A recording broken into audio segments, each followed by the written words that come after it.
할렐루야. 오늘 하루도 주님의 크신 은혜가 여러분의 삶과 가정에 충만히 임하길 간절히 바랍니다. 아멘. 오늘의 말씀은요, 이 남유다 왕국을 멸망시켰던 바벨론 제국에 대한 패망의 예언입니다. 먼저 우리 북이스라엘과 남유다 왕국을 멸망시켰던 아수르 제국과 바벨론의 마지막 이야기를 잠깐 살펴볼 텐데요. 주전 605년에 이 북이스라엘을 멸망시켰던 아수르 제국이 패망을 하는데요. 아수르 제국이 누구 손에 패망하느냐? 바로 바벨론 제국에 의해서 패망이 됩니다. 얼마 지나지 않아서 주전 539년에는 이 바벨론 제국도 멸망을 하게 되는데요.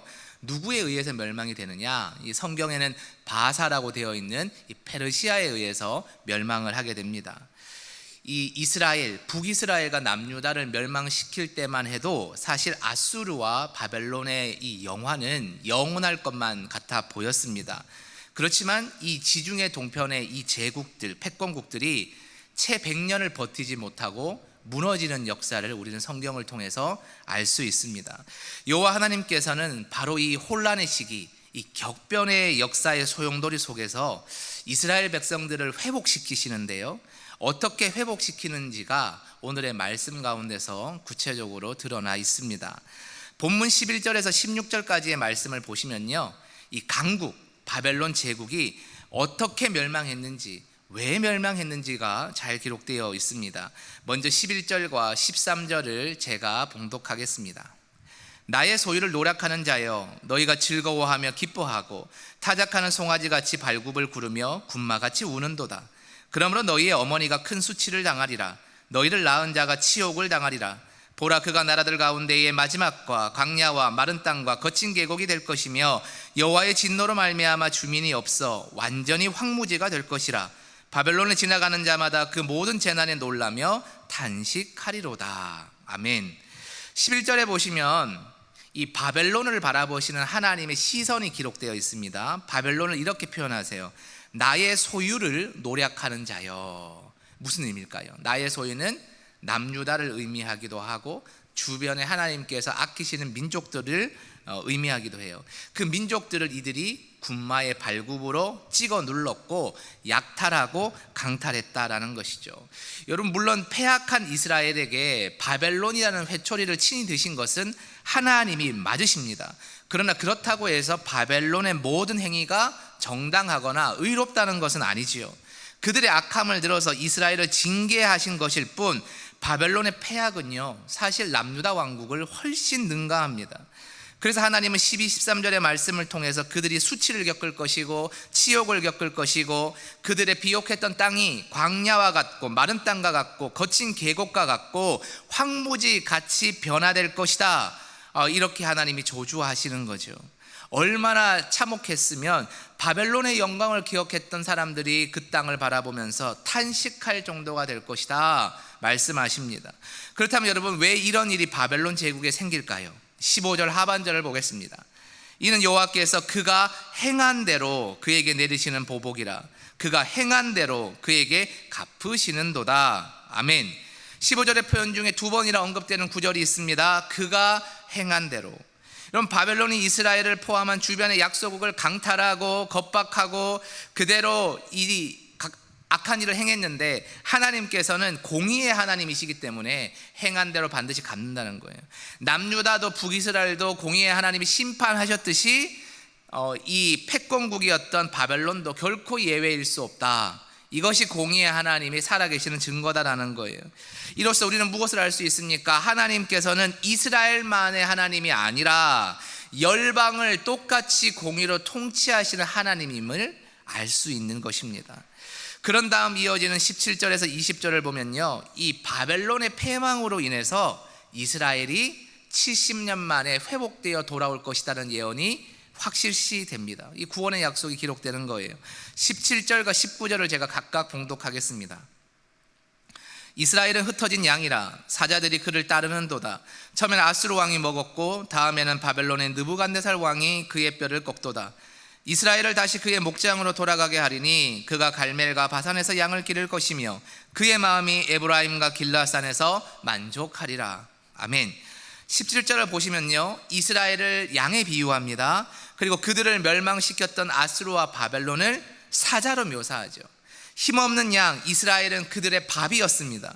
그러나 이들을 통치하시는 여호와 하나님께서 이스라엘 양떼를 다시 그의 목장 어딜까요? 예루살렘과 유대 땅으로 돌아가게 하실 거라는 거예요.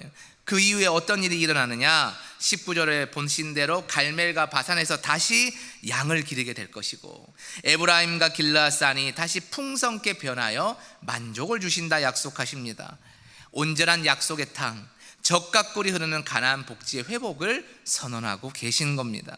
사랑하는 성도 여러분, 우리는 오늘의 말씀에서 세 가지 교훈을 얻을 수가 있습니다. 첫 번째는 하나님은 행한 대로 반드시 갚으신다라는 사실입니다. 여러분, 하나님께서는요, 북이스라엘도 남유다도 아수르도 바벨론도 똑같이 공의와 정의로 대하셨습니다. 이스라엘만 특별히 사랑하시고 바벨론을 미워하시는 것도 아니고, 바벨론을 회초리로 들어 썼다고 해서 바벨론을 모두 다 그들의 행위가 정당하다라고 인정해 주신 것도 아니에요. 하나님은 열방의 하나님이시기 때문에 누구든 똑같이 공의와 정의의 잣대로 대하신다라는 겁니다. 때론 누가 누구의 회초리가 될 수도 있지만, 그러나 분명한 것은 잘못된 악을 행할 시에 심판하시고 징계하심을 깨달아야 한다는 겁니다. 하나님은 여러분 편애의 하나님이 아닙니다. 공의와 정의의 주님이십니다. 우리가 아무리 예수님을 사랑하고 섬겨도 잘못이 있다면 공의의 하나님이 그 잘못을 밝은 빛 가운데 드러나게 하시고, 회개치 않으면 세상의 회초리를 들어서라도 우리를 고쳐 세우실 것입니다. 이것이 또 다른 하나님의 사랑의 모습이다라는 겁니다. 우리가 결코 믿음의 길을 떠나고 신앙의 길을 떠나고 정도를 벗어난 것을 하나님께서는 용납하지 않는다라는 겁니다. 우리의 삶도 마찬가지입니다. 공의와 정의의 하나님을 기억해야 합니다. 맹목적인 사랑의 하나님을 오인하고 있다가는 우리도 바벨론과 똑같은 징계를 경험할 수밖에 없습니다. 사랑하는 우리 영세교회 성도님들께서는 공의와 정의의 하나님을 오늘도 기억하시며 하나님 앞에 올바른 모습으로 신앙의 정도만을 거두실 수 있기를 간절히 축원합니다. 아멘. 두 번째 교훈은요, 하나님은 자기 백성을 반드시 회복시키신다라는 사실입니다.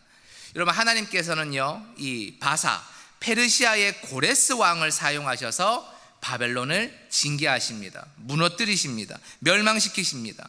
그리고는 고레스 왕의 마음을 움직이셔서 어떤 정책을 펴십니까? 이스라엘 백성을 고국으로 돌아보내게 하십니다. 70년 만의 약속이 정확히 이루어집니다. 예레미야에게 주셨던 그 약속이 이루어지는 거예요. 아무도 이런 일이 있을 거라고, 바벨론이 멸망할 거라고, 다른 나라의 왕이 이스라엘 백성을 돌려보낼 것이라고 상상조차 못했을 겁니다. 그런데 하나님은 예레미야 선지자에게 주셨던 70년 이후의 회복의 약속을 한치의 오차도 없이 행하셨습니다. 오직 역사를 주관하신 왕만이 하실 수 있는 일입니다. 여러분 기억하십시오. 하나님은 역사의 왕이십니다. 그리고 하나님의 심판 뒤에는 반드시 그분이 약속하신 회복과 구원이 있습니다.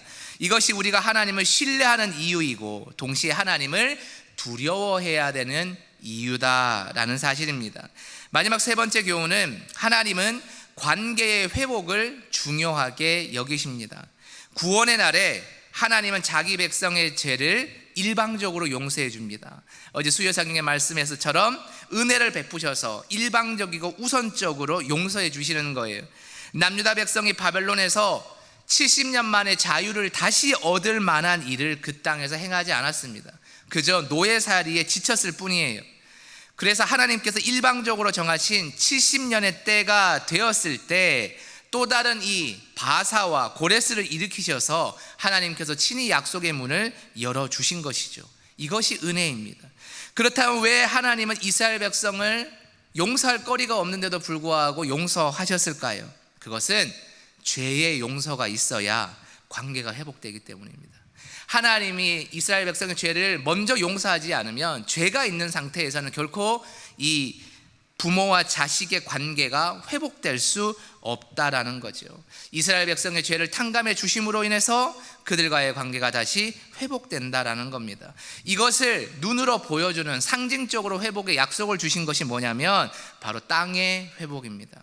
땅을 회복시키고 그 땅으로 돌아가게 하시는 것이 관계 회복의 약속의 증표다라는 것이죠. 이스라엘의 땅의 회복은 곧 하나님으로부터의 관계 회복이 주는 복의 약속이기도 합니다. 그래서 하나님의 나라는 땅에 기반한 나라이고 은혜에 기반한 나라입니다.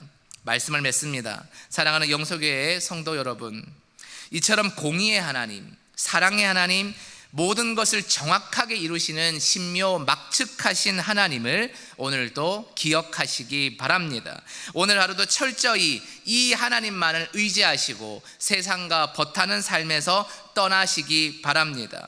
하나님의 위대하심, 하나님의 사랑하심을 말씀을 통해 바라보시면서 오늘도 올바른 신앙의 정도의 길로 인도하시는 하나님의 의로운 손을 잡고 담대히 그분과 동행하시는 신앙의 기쁨 누리시기를 간절히 축원드립니다. 아멘. 이 시간 합심하여 기도하겠습니다.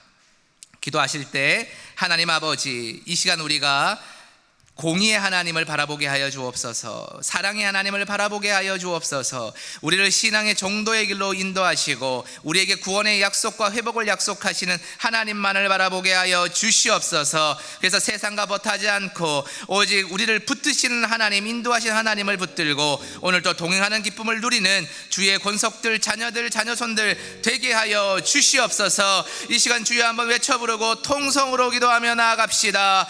주여, 하나님 아버지, 이 시간 우리가 하나님 앞에 우리의 삶을 내어 맡깁니다. 공의의 하나님, 정의의 하나님, 우리를 인도하시는 하나님을 바라보게 하여 주시옵소서. 결코 세상과 버타여 살아가지 않게 하여 주시고 하나님만을 붙들고 살아갈 수 있는 믿음의 백성들 되게 하여 주옵소서. 징계하시는 하나님을 우리가 두렵게 여기며 세상과 버타지 않게 하여 주시고 오직 하나님의 말씀만을 붙들고 나아가게 하시며 순종하며 나아가게 하시며 하나님의 말씀만을 따라갈 때에 우리에게 관계의 회복을 허락하시고 구원의 약속을 펼치시는 하나님을 오늘 또 경험하게 하셔서 우리가 담대히 하나님만을 붙들고 나아가는 우리 자신과 우리의 자녀들과 그리고 우리 모든 공동체가 될 수 있도록 인도하여 주시옵소서.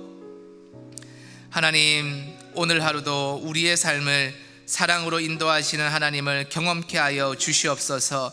오직 주님만이 우리의 삶의 주인이시고 역사의 왕이심을 고백하며 모든 것을 주님 손에 의탁하는 믿음의 자녀들이 되게 하여 주옵소서. 하루의 첫 시간 간절한 기도 제목으로 하나님께 나아갑니다. 기도하는 모든 이들의 이 기도의 제목들이 주님 모른다 하지 마시고 하나님의 귀하신 뜻 가운데 이루어지게 하여 주시고 풍성히 이루어지게 하셔서 오늘도 고단한 광야의 삶을 살아가는 우리 성도들이 하나님의 돌보심으로 인해 오늘도 만족합니다 고백하는 찬양을 하나님께 올려드릴 수 있도록 인도하여 주시옵소서. 오늘 하루의 삶도 온전히 주님 손에 의탁드리오며 거룩하신 예수님의 이름으로 간절히 기도드리옵나이다. 아멘.